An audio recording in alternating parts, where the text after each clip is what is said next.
চমৎকার একটা ইন্টেরিয়র, ছবি তোলার জন্য খুব সুন্দর একটা জায়গা।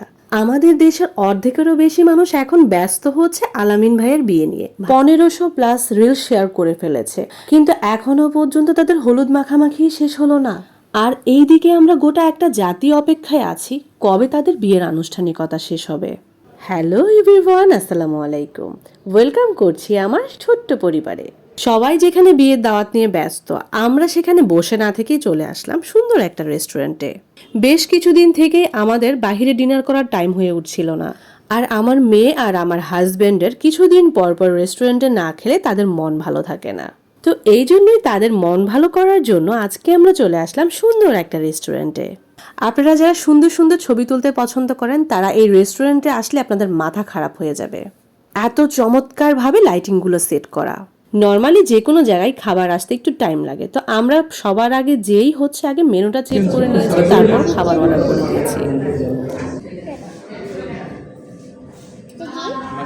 মাশরুম দেখুন, মজা।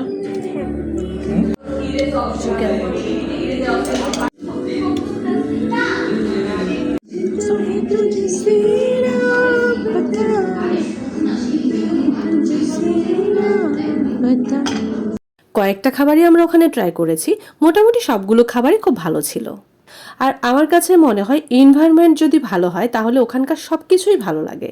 নর্মালি বাসা থেকে বের হয়ে আমি যা কিছুই খাই না কেন সেটা আমার কাছে খুবই ভালো লাগে, মানে বাসার খাবারের সাথে বাহিরের খাবারের কোনো তুলনাই হয় না।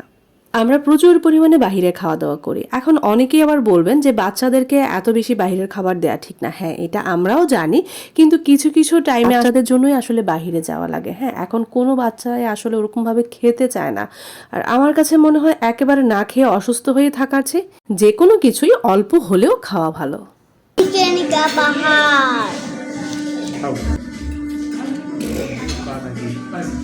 নিজে হাতে খেতে পারবে।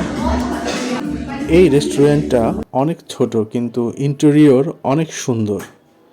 রেস্টুরেন্টটা সাভার থানা রোডে অবস্থিত। খুবই সুন্দর একটি রেস্টুরেন্ট।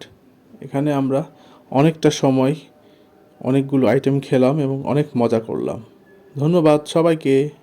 আল্লাহ হাফেজ।